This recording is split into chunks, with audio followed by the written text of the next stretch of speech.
नमस्कार दोस्तों, EP online studio YouTube channel में आप सभी का स्वागत है। आज हम संवेगात्मक बुद्धि के ऊपर चर्चा करेंगे। किसके ऊपर? संवेगात्मक बुद्धि की संवेगात्मक बुद्धि होती क्या है, इसके बारे में चर्चा करेंगे। बुद्धि के अंदर नया चैप्टर है संवेगात्मक बुद्धि। तो संवेगात्मक बुद्धि की सबसे पहले जो संकल्पना दी थी वो सन 1990 में। कब? सन 1990 में। सन 1990 में संवेगात्मक बुद्धि की संकल्पना दी गई थी। सन 1990 में संकल्पना दी थी। किसकी? संवेगात्मक बुद्धि की संकल्पना कब दी गई थी? सन 1990 में दी गई थी। संवेगात्मक बुद्धि की संकल्पना सन 1990 में दी गई थी। संवेगात्मक बुद्धि की जो संकल्पना थी वो दी गई थी पीटर स्लोव। किसके द्वारा? Peter slope, doctor John mayor, doctor John mayor, doctor John mayor और डेनियल गोलमैन, और डेनियल गोलमैन। किसके द्वारा? डेनियल गोलमैन के द्वारा।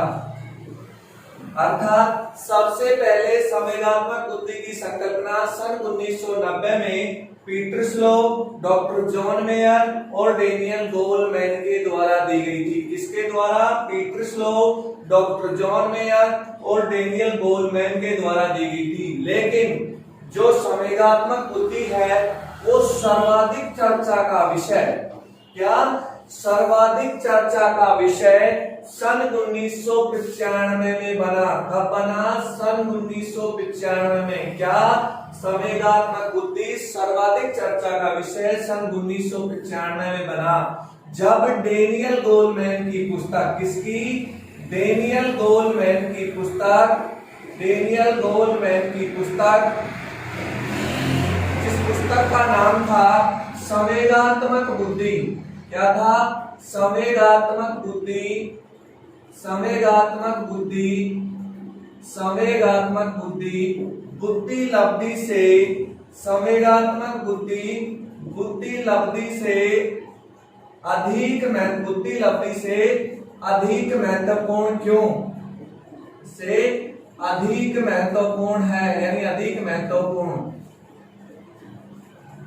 अर्थात जो संवेगात्मक बुद्धि है सन 1990 में इसकी संकल्पना आ गई। Peter slope, doctor John mayor और डेनियल गोलमैन ने दे दी। लेकिन सर्वाधिक जो ये चर्चा का विषय बनी, कब? सर्वाधिक चर्चा का विषय, यानी सर्वाधिक चर्चा में कब आई, यानी मनोवैज्ञानिकों का ध्यान इस पर कब गया? सन 1995 में, जब डेनियल गोलमैन की एक पुस्तक संवेगात्मक बुद्धि, बुद्धि लब्धि से अधिक महत्वपूर्ण क्यों के कारण आई। ये पुस्तक थी कि संवेगात्मक बुद्धि, बुद्धि लब्धि से अधिक महत्वपूर्ण क्यों है, इस कारण ये सर्वाधिक चर्चा का केंद्र बन गई। उसके बाद संवेगात्मक बुद्धि के ऊपर रिसर्च शुरू हो गई। तो संवेगात्मक बुद्धि की सबसे पहले संकल्पना सन 1990 में Peter slope, doctor John mayor और डेनियल गोलमैन ने दी। लेकिन जो संवेगात्मक बुद्धि थी वो सर्वाधिक चर्चा का विषय कब आई? सन 1995 में, जब डेनियल गोलमैन की पुस्तक संवेगात्मक बुद्धि, बुद्धि लब्धि से अधिक महत्वपूर्ण क्यों है, इसके कारण ये सर्वाधिक चर्चा का विषय आई। अब आता है संवेगात्मक बुद्धि क्या होती है। तो संवेगात्मक बुद्धि स्वयं और दूसरों की भावनाओं को समझना ही क्या है? संवेगात्मक बुद्धि है। स्वयं की और दूसरों की, स्वयं और दूसरों की भावनाओं को समझना, दूसरों की भावनाओं को समझना ही क्या है? को समझना ही संवेगात्मक बुद्धि है। स्वयं और दूसरों की भावनाओं को समझना ही क्या है? संवेगात्मक बुद्धि है। संवेगात्मक बुद्धि है। क्या है? संवेगात्मक बुद्धि। यानी क्या होता है? स्वयं को पहचानना और दूसरे को पहचानना ही क्या कहलाता है? संवेगात्मक बुद्धि। यानी हम अपने संवेग स्थिति के अनुसार किस प्रकार जाहिर कर रहे हैं और सामने वाला अपना संवेग किस प्रकार जाहिर कर रहा है, ये सब किसके अंदर आता है? संवेगात्मक बुद्धि। जैसे इसके नाम से स्पष्ट है, संवेग, यानी सामने वाला अपने संवेग किस प्रकार जाहिर कर रहे हैं, अपनी भावनाएं किस प्रकार जाहिर करें। यानी हमारे सामने कोई स्थिति आ गई, उस स्थिति में हमारे संवेग किस प्रकार जाहिर हो रहे हैं, किस प्रकार हम वहां पर बिहेव कर रहे हैं, वो सब किसके अंदर आता है, संवेगात्मक बुद्धि के अंदर आता है। अब जो संवेगात्मक बुद्धि है वो बुद्धि से भी अधिक महत्वपूर्ण हो जाती है। क्यों हो जाती है? देखो, कोई भी हम सफलता प्राप्त करते हैं, कोई भी हम सफलता प्राप्त करेंगे तो उसमें 20% तो योगदान किसका होगा, बुद्धि का होगा। किसका होगा? बुद्धि का। लेकिन जो 80% योगदान होगा वो किसका होगा, संवेगात्मक बुद्धि का होगा। किसका होगा? संवेगात्मक बुद्धि का। कहने का मतलब ये है, हम कोई भी कार्य करें, बुद्धि का योगदान कितना, 20%, लेकिन 80% योगदान किसका होगा, संवेगात्मक बुद्धि का। हम उस परिस्थिति के अनुसार किस प्रकार काम कर रहे हैं, कैसा हम उसके प्रति व्यवहार कर रहे हैं, अपने आप को किस हिसाब से उसके अनुसार एडजस्ट कर रहे हैं, सब कुछ किसमें आता है, संवेगात्मक बुद्धि में। तो ये स्पष्ट हो गया कि बुद्धि का योगदान कितना, 20%, और संवेगात्मक बुद्धि का योगदान कितना होता है, 80%। अब संवेगात्मक बुद्धि काम कहां कहां आती है, क्या, यानी संवेगात्मक बुद्धि के उपयोग कहां कहां होता है, यानी इसके उपयोग कहां कहां है संवेगात्मक बुद्धि के। तो जो सबसे पहले उपयोग है वो आता है अधिगम प्राप्त करने में। किसमें? अधिगम प्राप्त करने में, अधिगम में। यानी हम कोई भी ज्ञान प्राप्त करते हैं तो हमें अपने संवेगों पर नियंत्रण रखकर सामने वाले के ज्ञान को जाहिर करना पड़ता है, ग्रहण करना पड़ता है। हम अपने समय जाहिर कर देंगे, नहीं ये इस अनुसार होगा, नहीं ये इस अनुसार होगा, मैं तो ये सोचता हूँ, ऐसे नहीं। सामने वाला क्या हमें डिलीवरी कर रहा है उसके अनुसार हम अपने संवेगों को एडजस्ट करते हैं। ये उपयोग आता है किसमें, ज्ञान यानी अधिगम प्राप्त करने में। दूसरा आता है नौकरी के स्थायित्व में। किसमें? नौकरी के स्थायित्व में। किसमें? नौकरी के स्थायित्व में। यानी कहीं पर हम काम कर रहे हैं तो हमारा स्थायित्व कैसे आएगा, हमारे संवेगों के कारण आएगा। यदि हम अपने संवेगों पर कंट्रोल कर गए, अपने संवेगों को हम उस वहां के माहौल के अनुसार एडजस्ट कर गए, तो हम जहां भी जो भी काम कर रहे हैं वहां हम स्थायित्व को क्या करेंगे, प्राप्त करेंगे। तीसरा आता है दैनिक जीवन में, दैनिक जीवन में सुख और शांति प्राप्त करने के लिए, दैनिक जीवन में सुख और शांति प्राप्त करने के लिए, दैनिक जीवन में सुख और शांति प्राप्त करने के लिए। किसमें? दैनिक जीवन। दैनिक जीवन में हमारे सामने अनेक बाधाएं आती हैं, कभी अच्छा कभी बुरा, लेकिन हमें अपने संवेगों पर स्थिर रखना चाहिए। समय के अनुसार अपने संवेगों को एडजस्ट करते हुए यदि हम चलेंगे हमारे दैनिक जीवन में सुख और शांति रहेगी। और यदि हमने अपने संवेगों पर कंट्रोल नहीं रखा तो दैनिक जीवन में हमारे सामने समस्याएं ही समस्याएं आएंगी। ये थे संवेगात्मक बुद्धि के उपयोग। अब हम अपनी संवेगात्मक बुद्धि को विकसित कैसे करेंगे, किसको, संवेगात्मक बुद्धि को विकसित कैसे करें, ये भी बहुत महत्वपूर्ण चीज है। संवेगात्मक बुद्धि जब इतनी महत्वपूर्ण है तो हमारी संवेगात्मक बुद्धि का विकास कैसे होगा, यानी संवेगात्मक बुद्धि में विकास कैसे करें। तो देखो, सबसे पहले क्या होगा, अपनी भावनाओं पर नियंत्रण रखना। अपनी भावनाओं पर नियंत्रण रखना। क्या रखना? अपनी भावनाओं पर नियंत्रण रखना। कहने हम यदि अपने आप पर आत्म नियंत्रण रखते हैं, अपने आप पर हम पूरा कंट्रोल रखते हैं, चाहे कैसी भी परिस्थिति आ जाए, हमें अपने संवेगों को हिलने डोलने नहीं चाहिए। तो सबसे पहला यदि हमें संवेगात्मक बुद्धि का विकास करना है तो अपनी भावनाओं को, अपने संवेगों पर क्या करना होगा, नियंत्रण करना होगा। अपने संवेगों को ऐसे ही जाहिर नहीं होगा, कुछ भी हुआ हमने अपने संवेग नहीं, परिस्थितियों के अनुसार कंट्रोल करते हुए अपने संवेगों को जाहिर करना चाहिए। नहीं कुछ हुआ तुरंत अपने संवेग जाहिर नहीं, परिस्थिति को समझते हुए उसके अनुसार संवेगों को जाहिर करना पड़ता है। तो अपने आप पर हम जितना नियंत्रण रखेंगे उतना ही हमारी संवेगात्मक बुद्धि में क्या होगा, विकास होगा। बाल्यावस्था से ही बच्चों को संवेगों के बारे में ज्ञान देना चाहिए। कहां से? बाल्यावस्था से ही, यानी बाल्यावस्था से ही बच्चों को यदि संवेगों पर नियंत्रण रखना सिखाया जाए तो बच्चों में संवेगात्मक बुद्धि का विकास अच्छी तरह से हो सकता है। बच्चों को कहां से? बाल्यावस्था से ही सिखाना चाहिए। विद्यालय में पाठ्य सहगामी क्रियाओं का आयोजन करना चाहिए। विद्यालय में पाठ्य सहगामी ऐसी पाठ्य सहगामी क्रियाओं का आयोजन, पाठ्य सहगामी क्रियाओं का आयोजन, किनका आयोजन, पाठ्य सहगामी क्रियाओं का आयोजन कर विद्यालय में, यानी पढ़ाई के अलावा उनसे संबंधित कुछ अलग अलग गतिविधियां जैसे एनसीसी कैंप, स्काउट कैंप, वैसे कैंप, अन्य वो जो फंक्शन होते हैं उन सभी का आयोजन करना चाहिए तथा पढ़ाई में कुछ ऐसी क्रियाएं जो उस पढ़ाई को रोचक बनाए, यानी बच्चे उसमें रुचि लें, ऐसी क्रियाओं का हमारा विद्यालय में आयोजन करना चाहिए जिससे बच्चों में संवेगात्मक बुद्धि का विकास हो। और अगला आता है दूसरों की भावनाओं का सम्मान करना। क्या, दूसरों की भावनाओं का सम्मान करना, दूसरों की भावनाओं का सम्मान करना। क्या है, दूसरों की भावनाओं का सम्मान करना, यानी कि यदि सामने वाले की भावनाओं का हम सम्मान नहीं करेंगे तो हमारे अंदर संवेगात्मक बुद्धि का विकास नहीं होगा। यानी सामने वाले की पता नहीं क्या परिस्थिति हो, उसने अपने आपके सामने उसने अपनी संवेग जाहिर कर दी, ये नहीं आप मन में आए जहां उसके संवेगों का मजाक उड़ा रहे, उसकी खिल्लियां उड़ा रहे, उसके बारे में कहीं कहीं पर कुछ टिप्पणियां करनी, उसकी जैसी भावनाएं उनका सम्मान करें, उनकी खिल्ली ना उड़ाएं, उनकी बातों को अपने तक रखें, उसे समझाएं। तो यानी सामने वाले के हम भावनाओं का सम्मान करेंगे तो हमारी संवेगात्मक बुद्धि का भी क्या होगा, विकास होगा। ये थी हमारी क्या, संवेगात्मक बुद्धि। बुद्धि के अंदर तो अब हमारा जो बुद्धि का चैप्टर है उसका जो पूरा सिलेबस था वो कंप्लीट हो गया। अब कुछ बुद्धि से संबंधित अब अन्य महत्वपूर्ण बिंदु पढ़ लेते हैं कि बुद्धि में कुछ नया जो बच गया हो, यानी बुद्धि का चैप्टर हमारा समाप्त हो गया, लेकिन बुद्धि से संबंधित कुछ अन्य महत्वपूर्ण बिंदु हैं वो हम यहाँ चर्चा कर लेते हैं। बुद्धि से संबंधित अन्य महत्वपूर्ण बिंदु, किससे, बुद्धि से संबंधित, बुद्धि से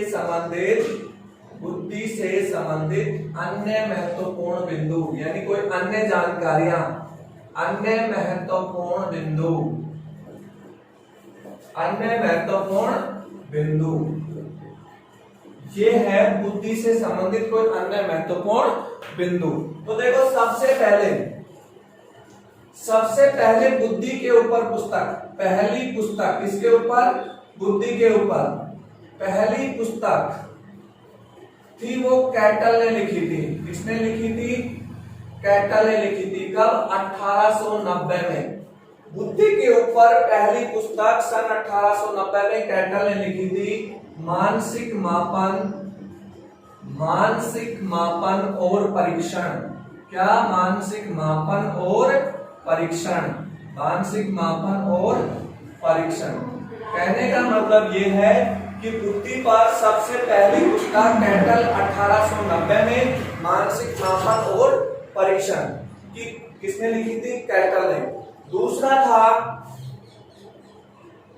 जो सामूहिक परीक्षण, जो हमने सामूहिक परीक्षण पढ़ा था बुद्धि का, सामूहिक परीक्षण का विकास, किसका, सामूहिक परीक्षण का विकास, सामूहिक परीक्षण का विकास द्वितीय विश्व युद्ध में। कब, द्वितीय विश्व युद्ध में, द्वितीय विश्व युद्ध में अमेरिका में किया गया था। द्वितीय विश्व युद्ध में अमेरिका में किया गया था। किसका विकास, सामूहिक परीक्षण का विकास। यानी सबसे पहले जो सामूहिक परीक्षण का विकास था वो द्वितीय विश्व युद्ध के दौरान अमेरिका में किया था। यानी पहले व्यक्तिगत परीक्षण चलते थे, लेकिन द्वितीय विश्व युद्ध के दौरान इतने ज्यादा सैनिक थे तो उनका बुद्धि परीक्षण के लिए अमेरिका ने कौन सा परीक्षण किया था, सामूहिक। क्योंकि एक एक व्यक्ति का तो परीक्षण नहीं कर सकते, इसलिए उन्होंने ग्रुपों में सैनिकों का परीक्षण किया था। तो द्वितीय विश्व युद्ध के दौरान सबसे पहले सामूहिक परीक्षण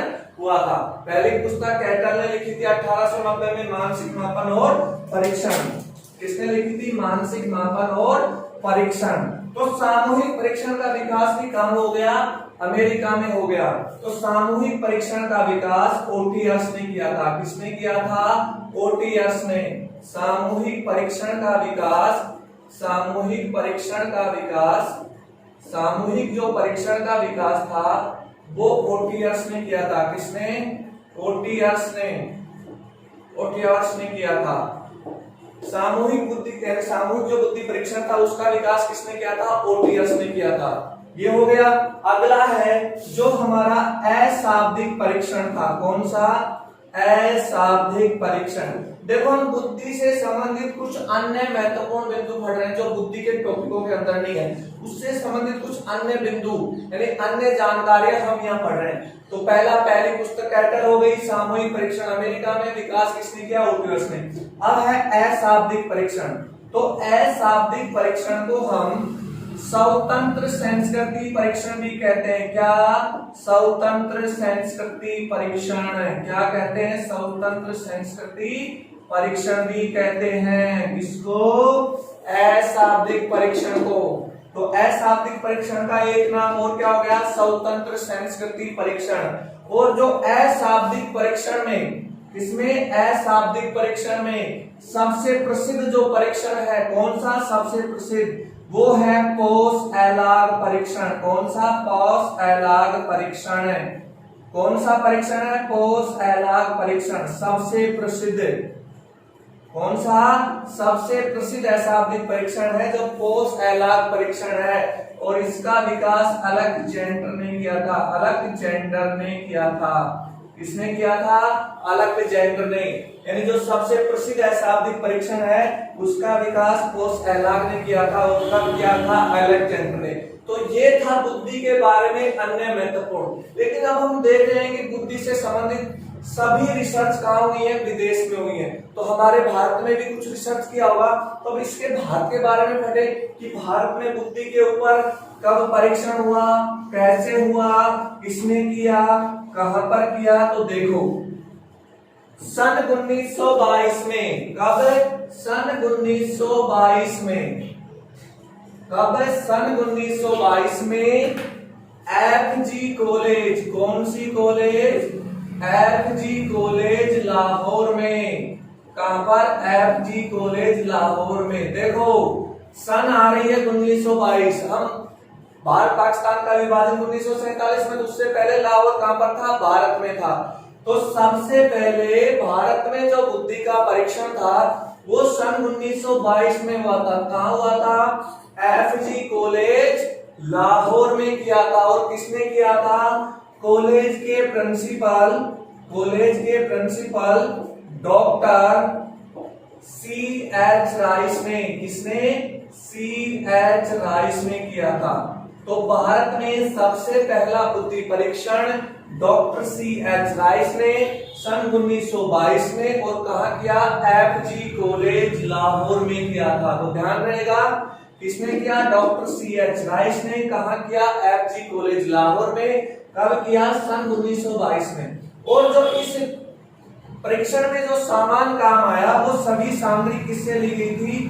बीने साइमन परीक्षण से ली गई थी। किससे ली गई थी? बीने साइमन परीक्षण से। किससे ली गई थी? बीने साइमन परीक्षण से। क्या? सामग्री यानी इस परीक्षण में काम आने वाली जो समस्त वस्तुएं थी वो किससे ली गई थी? बीने साइमन परीक्षण से ली गई थी। तो इस परीक्षण को नाम क्या दिया गया? बीने साइमन परफॉर्मेंस पॉइंट परीक्षण। क्या? बीने परफॉर्मेंस पॉइंट परीक्षण। इस परीक्षण को नाम दिया गया था। ये परीक्षण 1922 में FG कॉलेज लाहौर में डॉक्टर CH राइस ने किया। इसलिए डॉक्टर CH राइस को भारत का बीने कहा जाता है। क्या कहा जाता है? भारत का बीने। क्या कहा जाता है? डॉक्टर CH राइस को भारत का बीने। किसे कहा जाता है? डॉक्टर CH राइस को। देखो भारत में पहला बुद्धि परीक्षण सन 1922 में। कहा? FG कॉलेज लाहौर में। किसने किया? डॉक्टर CH राइस ने। तो डॉक्टर CH राइस को इसी कारण क्या कहा जाता है? भारत का बीने। और भारत का बीने का सबसे बड़ा कारण क्योंकि इसने समस्त सामग्री किस परीक्षण से ली थी? तो बीने साइमन परीक्षण से ली थी। तो जो अब बात करते हैं भारत में चलने वाले बुद्धि परीक्षण, कौन कौन से बुद्धि परीक्षण जो भारत में प्रसिद्ध है, यानी जिन परीक्षणों का उपयोग किया जाता है कि भारत में कौन कौन से बुद्धि परीक्षण किए जाते हैं। तो पहला जो बुद्धि परीक्षण है भारत में वो है भाटिया का बैटरी परीक्षण। कौन सा? भाटिया का बैटरी परीक्षण। ये भारत में चलता है और प्रसिद्ध परीक्षण है ये भारत का बुद्धि का। कौन सा? भाटिया का बैटरी परीक्षण। दूसरा है जलोटा का, किसका? जलोटा का बुद्धि परीक्षण। कौन सा? जलोटा का बुद्धि परीक्षण। ये भी भारत का एक प्रसिद्ध परीक्षण है। और तीसरा है कुमारिया का बुद्धि परीक्षण। किसका? कुमारिया का बुद्धि परीक्षण।